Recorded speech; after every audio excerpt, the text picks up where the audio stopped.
Hello everyone. Today we will discuss about idioms. और ये जो भी इडियम्स हैं वो ऑलरेडी पूछे जा चुके हैं किसी न किसी वन डे एग्ज़ाम में, और ये सारे PYQ बेस्ड हैं और एग्ज़ाम ओरिएंटेड हैं। तो चलिए स्टार्ट करते हैं। जो हमारा पहला इडियम वो है ब्लो हिज टॉप। तो इसके ऑप्शंस हैं dismissed from job, be very impressed, be very angry और अटैक फैट्सली। तो ब्लो हिज टॉप, उसका टॉप ब्लो कर गया, मतलब ऐसे याद कर लो कि किसी का और टॉप मतलब किसी का सिर बहुत ही ब्लो कर रहा है। क्यों कर रहा है? क्योंकि वो बहुत ही गुस्से में है। ओके। नेक्स्ट है इन अ पिकल। पिकल खा के क्या हो जाते हो? ट्रबल में आ जाते हैं। तो पिकल को रिलेट कर लो ट्रबल से। इन अ पिकल का मतलब होता है इन ट्रबल, इन परेशानी में होना। तो in a pickle, in trouble. Next है वो है a chip off the old block.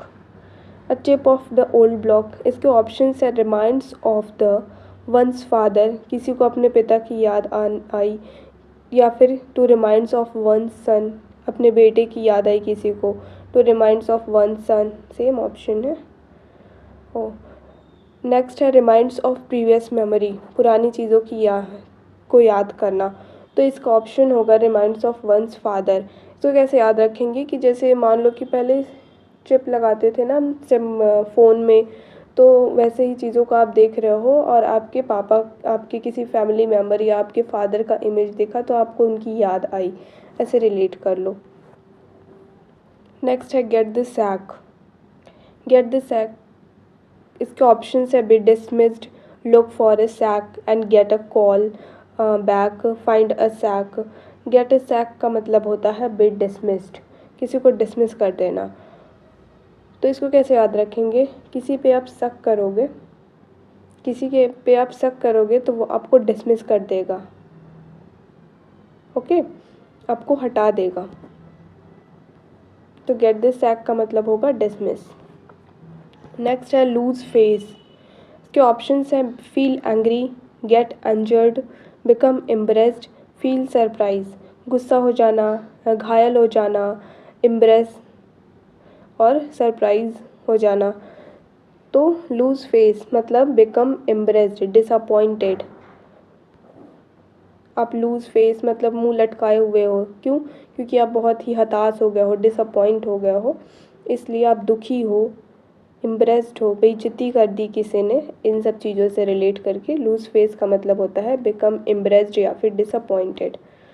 A storm in a cup tea cup, sorry, a storm in a tea cup, इसके ऑप्शंस हैं स्टीम वाइल हैविंग टी, या फिर something which encourages, या फिर big फस ओवर ए स्मॉल मैटर।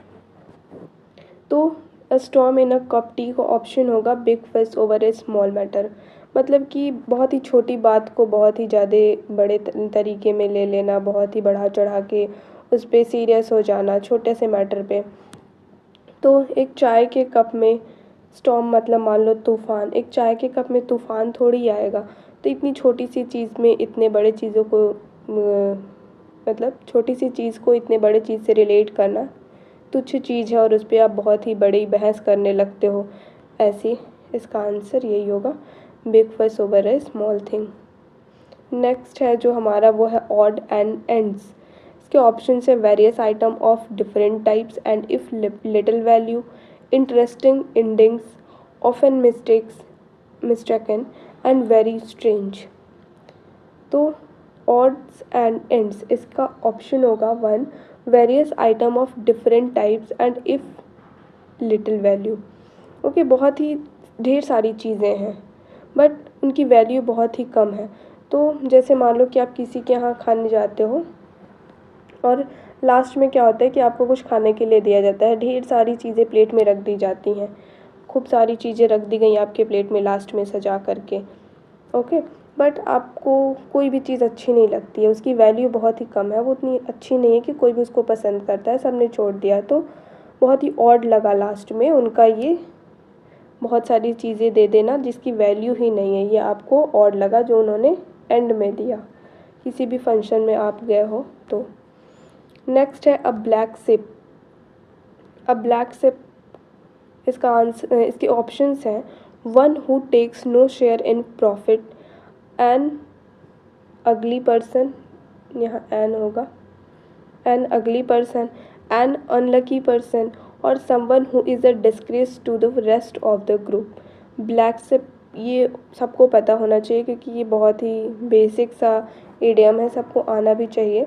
ब्लैक शिप का मतलब ये होता है कि जैसे कोई भी अच्छे घर का है, उसमें एक कोई ऐसा निकल जाता है जो पूरे घर का बेइज्जती करा देना, या फिर बहुत ही अच्छे लोगों के ग्रुप में रहकर भी एक उसमें से ख़राब हो जाना। तो ऐसे इसका आंसर यही होगा। अ ब्लैक शिप का someone who is a disgrace to the rest of a group. मान लो सारा कोई एक ग्रुप है, वो बहुत ही अच्छा है, लेकिन एक कोई उसमें ऐसा निकल जाएगा जो पूरे ग्रुप को बर्बाद कर देगा। ओके, नेक्स्ट है bend one's ear, a mild punishment, to go for a long walk, to talk to one for a long time, and to do something without any permission. To bend one's ear, इसको कैसे याद रखेंगे? पहले इसका answer देख लेते हैं। इसका आंसर होता है to talk to one for a long time. तो आप किसी से बात करते हो तो कान कहीं और तो रखोगे नहीं, कान उसी के साइड रखोगे। तो बेंड मतलब आपने उसके कान को मोड़ के उसके साइड करके आप बातें बहुत ही देर से कर रहे हो। तो किसी से बात करोगे तो कान उसके साइड करके करोगे, बेंड करके उसके साइड अपने कान को उधर बेंड कर लोगे। तो ऐसे रिलेट कर लो कि हम कान को बेंड करके किसी से बहुत लंबे समय तक बात कर रहे हैं, इमेज क्रिएट कर लो। नेक्स्ट है 40 wings, sleep disorderly, long sleep hours, a short sleep during the day, and winking 40 times. तो इसका आंसर होगा a short sleep during the day, दिन के टाइम में एक छोटी सी नींद ले लेना। तो इसको कैसे याद रखेंगे कि मान लो आप रात भर में जगे हुए हो, सोए नहीं हो, और आपको दिन में नींद नहीं आ रही है, तो आप नींद लेने के लिए एक विंक आता है ना, विंक ऐप है, उसमें गाने सुनते हैं हम। तो 40 गाने आप विंक में सुन लिए, तब जाके आपको एक छोटी सी नींद आई दिन में। ठीक है, 40 गाने सुनने के बाद विंक पे आपको एक छोटी सी शॉर्ट नींद स्लीप आपने ली दिन के टाइम में। नेक्स्ट है chew the fat, to work hard, to chew in an unpleasant manner, to gossip, and to remove a difficulty. Chew the fat, इसका मतलब होता है कि किसी से बहुत ही लंबे टाइम से बैठ करके गॉसिप करना, बातें करना, हंसी मजाक करना। तो आप बहुत ही लंबे टाइम तक किसी के साथ बैठे रहोगे, खड़े नहीं होगे, चलोगे नहीं, तो क्या होगा? आपका फैट बढ़ेगा ना, आपके शरीर में जो भी फैट है वो इंक्रीज़ होंगे। तो इससे रिलेट कर लो कि बहुत ही लंबे समय तक अगर हम गॉसिप करेंगे तो हमारा फैट इंक्रीज़ होगा। नेक्स्ट है to keep in abeyance, in a state of performance, in a state of emergency, in a state of suspension, and in a state of revision. Abeyance का मतलब ही होता है, अबेयंस का मतलब ही होता है सस्पेंशन। ओके, तो इसका आंसर ये होगा इन अ स्टेट ऑफ सस्पेंशन। मतलब कोई भी चीज़ें क्लियर नहीं है, अभी आपको सस्पेंस में रखा गया है, आप डाउट में हो ना, आप क्लियर नहीं हो कोई भी चीज़ को लेकर के, डाउटफुल हो, उसको बोलते हैं सस्पेंशन या फिर अबेयंस। नेक्स्ट है बिसाइड द मार्क, ऑप्शंस है perfect, relevant, not to the point, and charming मतलब होता है अट्रैक्टिव। तो वैसे ये इसका आंसर नहीं है। बिसाइड द मार्क, बिसाइड मतलब क्या होता है? बगल में। ओके, तो बिसाइड मतलब बगल में है, मार्क यहाँ पे किया हुआ है, बट आप कहाँ बगल बगल घूम रहे हो, तो आप पॉइंट पे नहीं हो, नॉट टू द पॉइंट, बगल में हो, पॉइंट पे नहीं हो। नेक्स्ट है बी हाइव, बिहाइव, इसके ऑप्शन है a busy place, a secure place, a sweet place, and a costly place. Beehive का मतलब होगा अ बिजी प्लेस, बी से याद कर लो इसको, मधुमक्खी। मधुमक्खी क्या होती है? दिन भर वो लोग अपने दुनिया में ही बिजी रहती हैं, दिन भर वो लोग देखोगे तो एक टाइम स्थिर नहीं बैठेंगी, कुछ ना कुछ वो हरकत करती रहेंगी, तो वो बहुत ही बिजी रहती हैं पूरे टाइम, ऐसे याद रख लो। बी, मधुमक्खी बहुत ही बिजी रहती है, और उनका या फिर उनका जो प्लेस होता है जहाँ पे वो लोग अपना घर बनाती हैं, वो भी बहुत बिजी प्लेस होता है, बहुत सारे लोग वहाँ पे मतलब बहुत सारी मधुमक्खियाँ वहाँ पे कवर की होती हैं उस जगह को, और हरकत करती रहती हैं, सुस्त पड़ी नहीं रहती हैं, स्लगिश नहीं होती हैं, लेथार्जिक नहीं होती हैं। नेक्स्ट है flies off at a tangent. Options हैं self praising, to boost, well informed, start discussing something irrelevant. Tangent सबने पढ़ा होगा ना, ये होता है टेंजेंट। तो कोई आपसे क्लास में आपके बात कर रहा है कि वो तो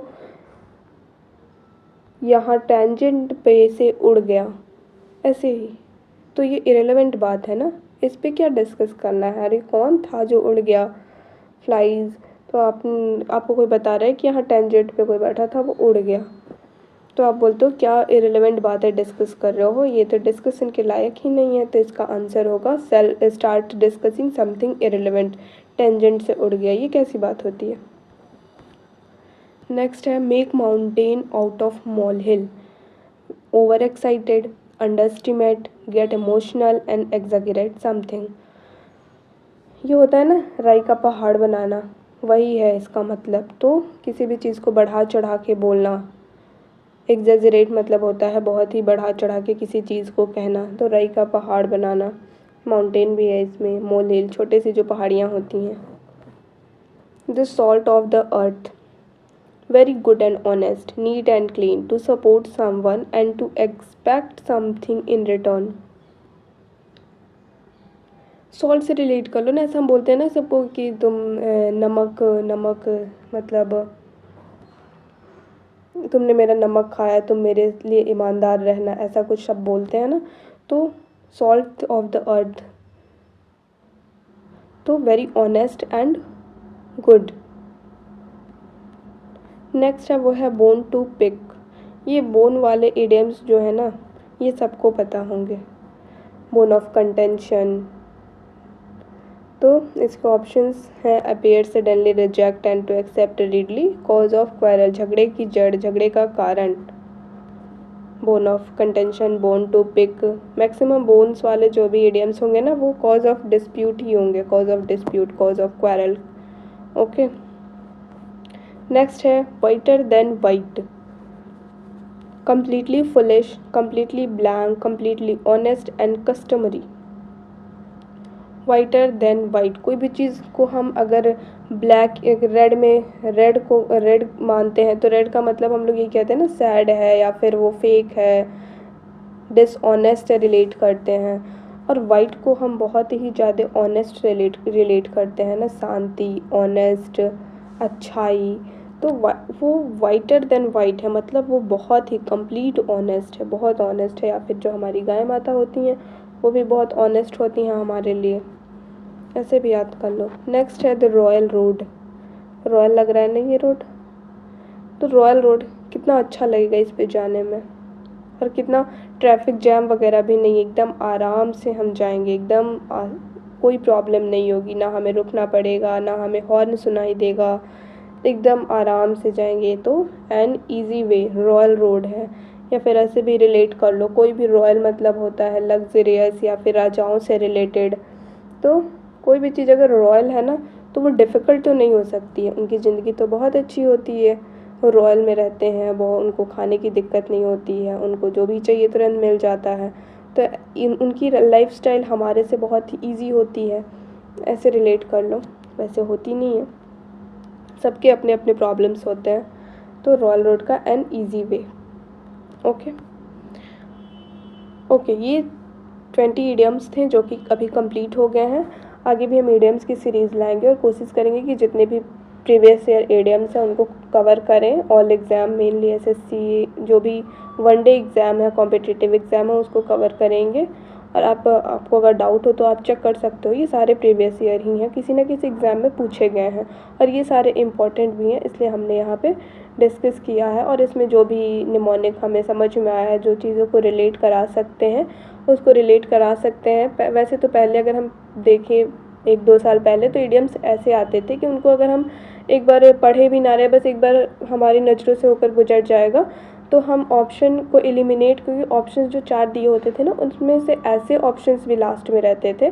एक ऑप्शन तो क्लियर लगेगा कि यही होगा, बाकी 3 ऑप्शन जो होता था वो इरेलेवेंट होता था, लगता था कि ये तो हो ही नहीं सकता है। बट अभी जो इडियम्स आ रहे हैं उनके ऑप्शंस बहुत ही कन्फ्यूज़न वाले हो रहे हैं। अगर हम कुछ और याद किए हैं तो उसी सेम वर्ड को उसका मीनिंग चेंज करके टिपिकल थोड़ा करके ऐसे दे देगा, या फिर बहुत ही सारे उससे क्लोज़ हमारे ऑप्शंस दे देंगे, तो उसमें एलिमिनेशन में हमें प्रॉब्लम होती है। तो इडियम्स तो वैसे भी सब लोग बार बार पढ़ के याद करते हैं।